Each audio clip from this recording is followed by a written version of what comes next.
Hello everybody, welcome back to my channel, and today I have another reaction for you guys from Swagkage. This one called Why the Uchiha Clan is So Overpowered. Now, I can't wait to watch this video, but before we do, I feel like I need to say this. So, I was recommended two videos in the comments of one of my earlier videos. Now, if you're watching this, I just wanted to let you know, I already responded to you in the comment section, but just in case you didn't see it, let me just say it here.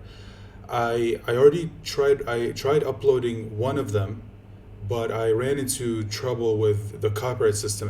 Whenever I tried to upload it, I just kept running into the exact same problem over and over again. So I'm sorry to tell you this, but I feel like I just won't be able to upload those videos. But listen, if you have other videos you want me to watch, just let me know about them and I'll try to react to them to make up for the ones that I apparently just can't. And YouTube, I don't know what the hell is going on with them. Their copyright system is so insane. But again, if you have other videos you want me to react to, just let me know about it and I'll try to react to those and then upload them to this channel to make up for the ones that I can't. Sorry if you can hear something in the background. I don't know what the hell's going on. So let's just go ahead and watch this video. Swagkage, I really do like your channel, but I'm gonna give you a criticism I'm sure you never heard before. You really get on my nerves when you like the Uchiha, when you got Madara and Itachi's dick buried in your throat, Sasuke's ball sack dragging across your face, and you really just don't seem to know what you're talking about. I know nobody's ever brought this to your attention before. It's just something you might want to consider, because it's really annoying. Now, I want you guys to do me a favor. Put yourself in my shoes and try and imagine waking up every day and hearing somebody say something like this to you at least 3 times daily for about a year. For those of you without very active imaginations who aren't really able to grasp what this might lead to, you might start developing some pretty terrible urges to do things like shove a nail gun down your throat and start firing, walk into oncoming traffic, drink an entire gallon of glue, jump off of a 15-story building, among other things of the same nature. There are probably a bunch of other symptoms that I have yet to discover. So for the sake of my mental and physical health, I think that I ought to at least attempt to put a stop to all of the Uchiha bias comments that I've been receiving for the past year plus, give or take, or at the very least ever since I started doing versus battle videos. Now, one thing that I should make clear before we get started is that I'm not just making this video to defend my stances on various versus battles. See, the fact that I receive so many of these comments in the first place is an indication that there are a whole lot of people who don't seem to understand just how overpowered the members of this clan are. So I figured it would do the community some good if I thought it was kind of obvious. Now, before we can get into the topic at hand, I need to establish which members of the Uchiha clan had a lot of story significance, and in order to determine that, I need to take a look at each member of the clan and ask myself a yes or no question. Did this character's actions have a heavy, direct impact on the overall Naruto narrative? Now, there are 4 characters who fit this description: Sasuke, Itachi, Madara, and Obito. Now let's take a look at each of these characters individually to get a better idea of why they're so important. Sasuke is a main character. I'm pretty sure I don't even need to go into detail to explain his importance. Now, Naruto, like many other series that have a lot of main characters, sort of has a hierarchy for its main cast. And what I mean by that is there are some main characters that are more important than others. Sasuke is at the very tippity top of the Naruto main character totem pole, right next to the character the series is named after, Naruto Uzumaki. So while there are plenty of other main characters like Sakura, Kakashi, and less important Sai, the rest of the Konoha 11, and so on, Sasuke is particularly important. So important, as a matter of fact, that there are a handful of chapters where Kishimoto takes the camera away from Naruto and focuses it on Sasuke for a rather extensive period of time. While Kishimoto does focus on more than just Naruto and Sasuke from time to time, and gives pretty much every character in the series a pretty lengthy backstory, Sasuke is without a doubt one of only 2 characters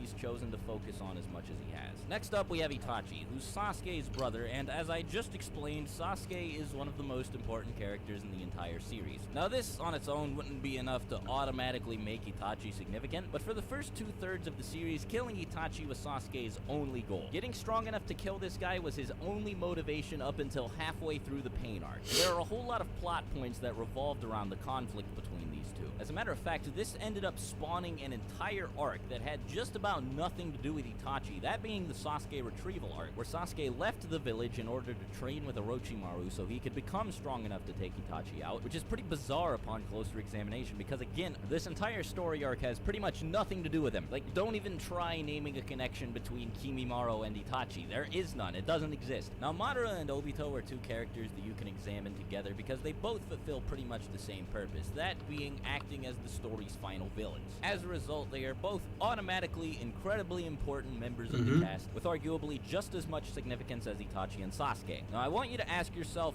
what all four of these characters have in common. The answer is that the plot demands they be strong. For one reason or another, all four of these characters have to be overpowered or else the story falls apart. Sasuke is Naruto's rival, and he exists to be stronger than him. At least throughout the beginning of the series, the only reason Sasuke is there is to give Naruto something to work towards. As a result, he has to be really strong. Meanwhile, Itachi serves the exact same purpose, but for Sasuke, so he has to be even more overpowered. See, for the first 2/3 of the series, because of the type of character Itachi was, he had to be one of the strongest, if not the strongest member of the core cast. And this is because he was an international criminal and a menace to a lot of people, so if Kishimoto introduced somebody capable of beating him, chances are they would do it, and that would end up robbing one of his main characters of one of their most important achievements. Killing his older brother and subsequently realizing that he wasn't the person he thought he was is one of the most important moments for Sasuke as a character, and ends up defining the person he becomes throughout the third chunk of the story. Madara and Obito are as strong as they are for obvious reasons. As the final villains of the story, especially given the circumstances that required they fight literally every other ninja on the planet at once, they had to be absurdly powerful, or else it would have been way too easy for Kishimoto to wrap things up in the end.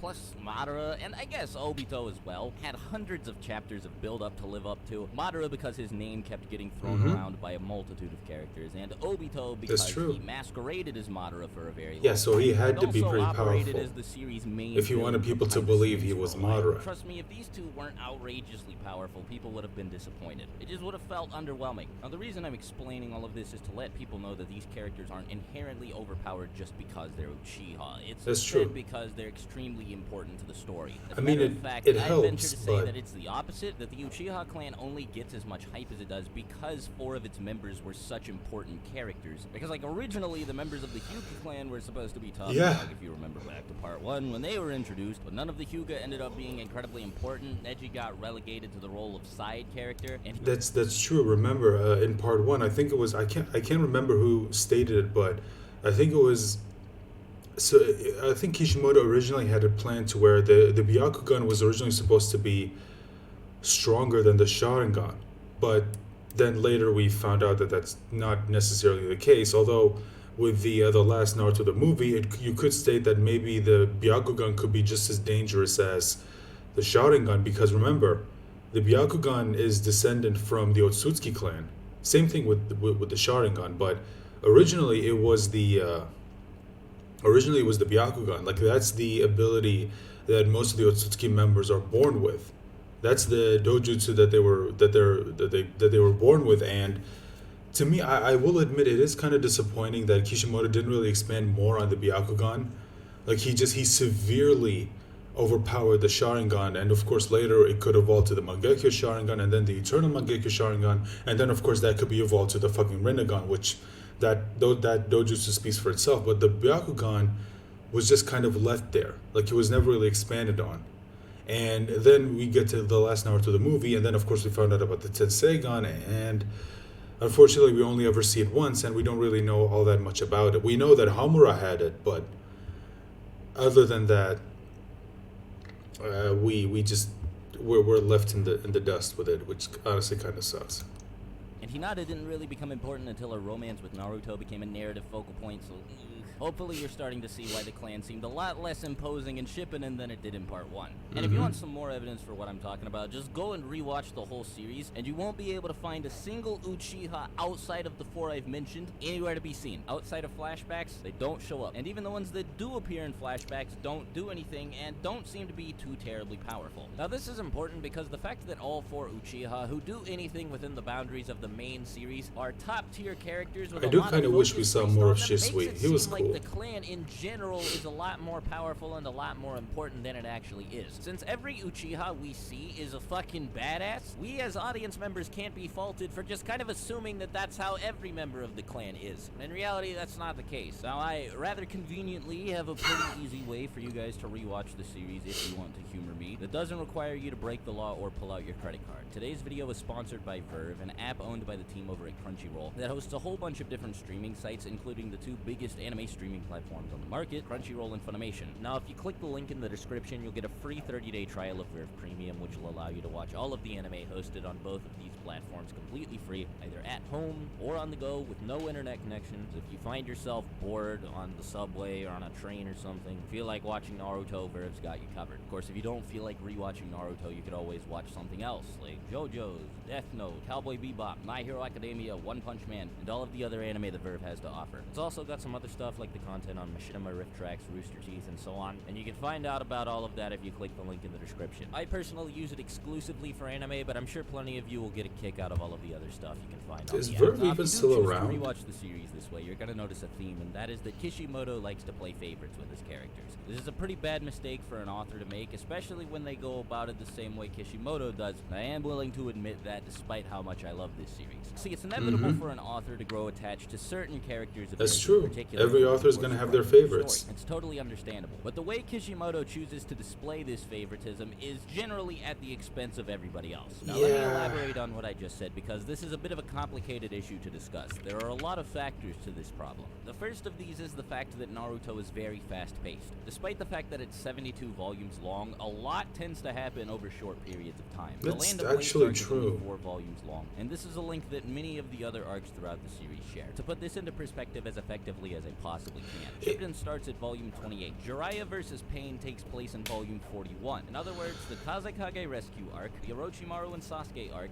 the Hidan and Kakazu arc, and the Itachi pursuit arc all take place over the course of 13 volumes. That's a lot of stuff to cram into a relatively short amount of space. Kishimoto's also extremely ambitious. He likes to introduce a bunch of characters and a bunch of ideas, all while trying to keep the story moving forward. Now, because of this, he runs into a problem where he has so many characters to work with that there is no conceivable way for him to focus on all of them, at least without causing the story to come to a grinding halt. See, here's the thing. I do get what he's saying here, and I do agree with him. That's been a problem with Kishimoto as a writer, is that he introduces, like he said, a lot of characters, and unfortunately, a lot of them get thrown to the wayside. Like, for example, I would say Kiba and Shino are pretty much Shino, and Choji are pretty much prime examples of that. Oh yeah, you can throw Ino there too, because in part one of in specifically part 2 of Naruto, we don't really see them much.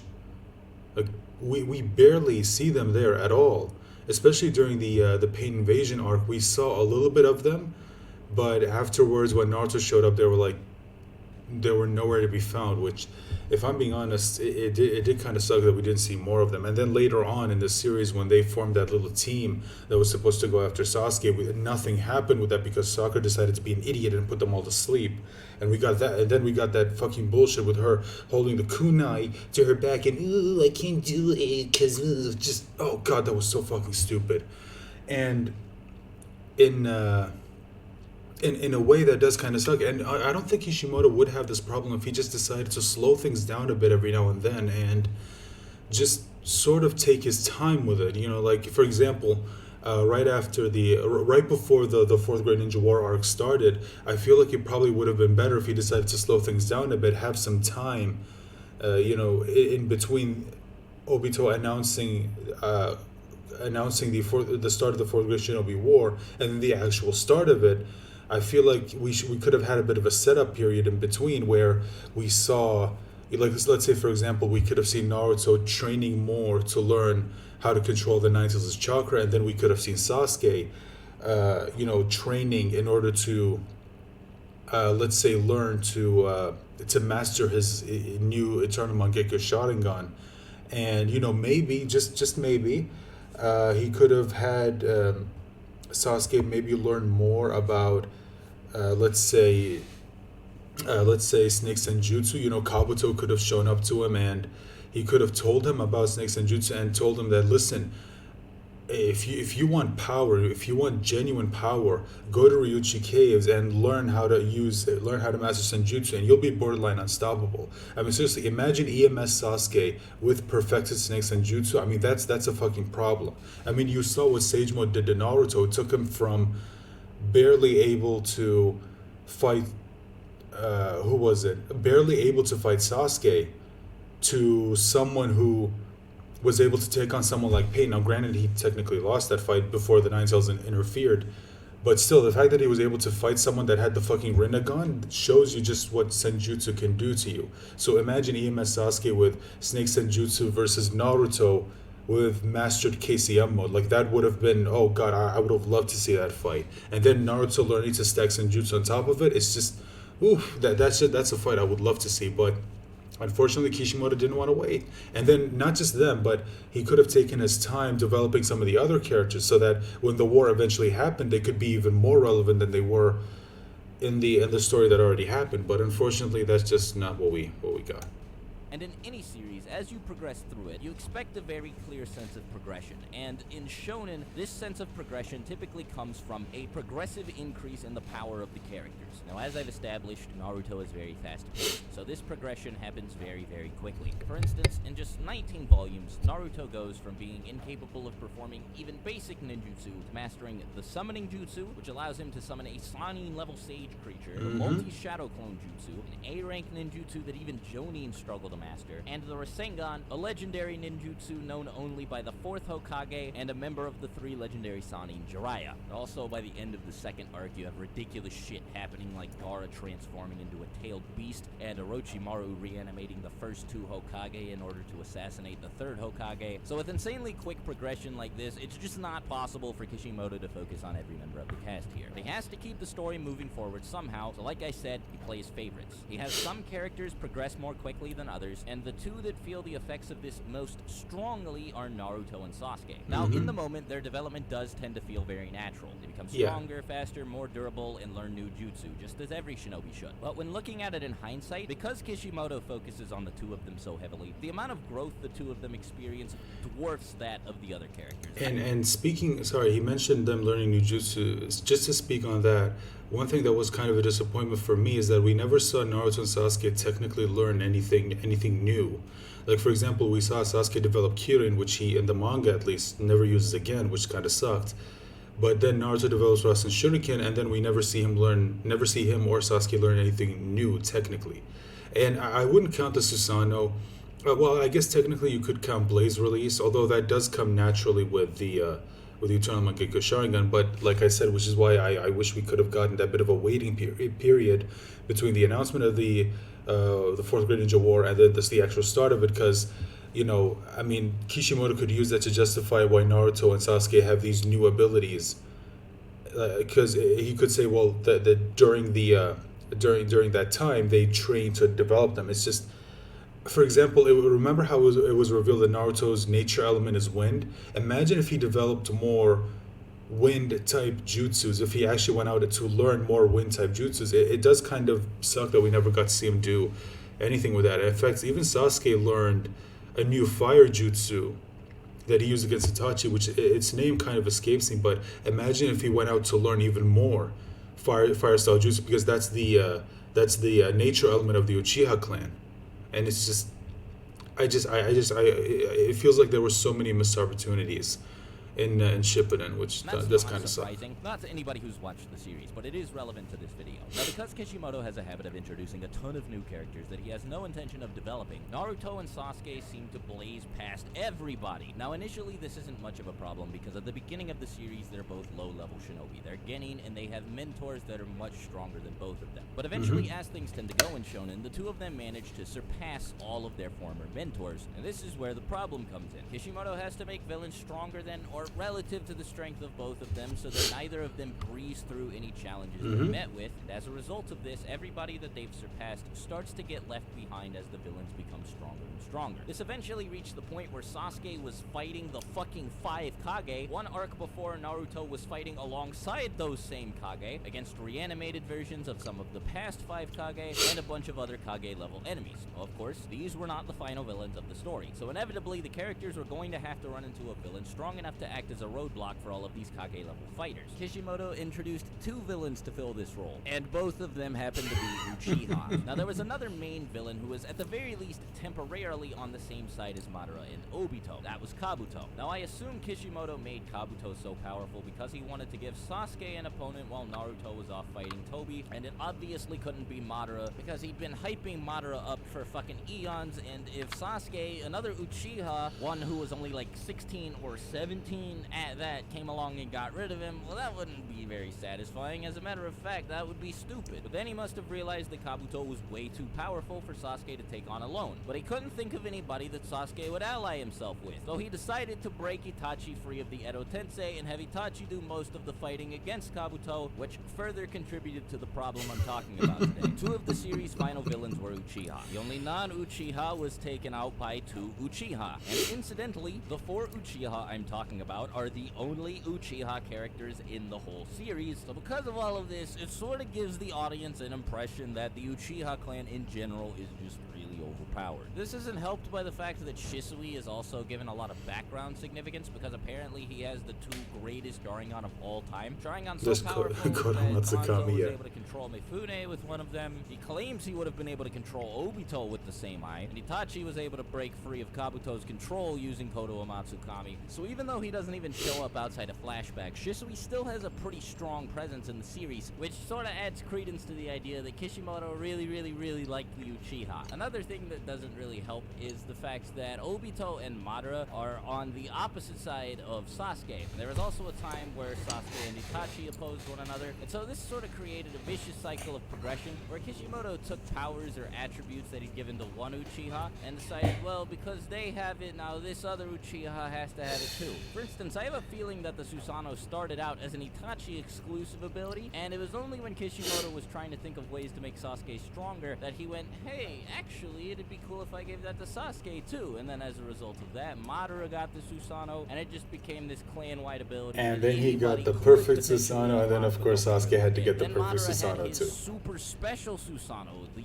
perfect Susanoo, and because of that, Kishimoto was like, well, I guess I gotta eventually give Sasuke a perfect Susanoo. And while I'm at it, since Madara has a Rinnegan, I guess I gotta give Sasuke one too. That sort of thing. Now, I haven't really gone into detail about how each Uchiha is overpowered by analyzing their moveset. I guess if you guys want a video of me doing that, then sure, leave a request for it in the comments and I'll get to it in the future. But in this video, I just wanted to focus on the narrative reasons why they ended up being as OP as they are. They're all really tightly connected, so when one gets stronger, so does the other, and hopefully this video made it easier for you to see that. Anyway, that's all from me. Till next time, talk to you later. Swagkage out. Bye. Yeah, he's actually not wrong. I mean, look, he said it himself. The four Uchiha that are so goddamn overpowered that we see in the series just happen to be the only members of the Uchiha clan that have any significance to the actual story, and because of that, they have to be pretty damn strong, because otherwise they wouldn't really be credible as characters. Like, for example, Sasuke wouldn't be a credible rival to Naruto if he wasn't powerful. Itachi wouldn't be a credible goal for Sasuke to overcome if he wasn't powerful. Obito was pretending to be Madara, so he had to be powerful, and then Madara was Madara, and he had to be powerful. So, oh my god, it is. I think I can see why people accuse Kishimoto of favoritism because of the Uchiha. But look, like he said, every author is going to have his favorites, but I think it's also up to the author to not sort of compromise the story in order to play favorites. I do think that's the case. But anyway, guys, those are just my thoughts. Let me know your thoughts in the comment section down below. Remember, like the video, share the video, subscribe if you haven't. It'll really help support the channel. And of course, remember to click on the bell icon to let you know whenever I post a new video and whenever I go live. With that being said, remember to stay safe, take care of yourselves. Bye for now.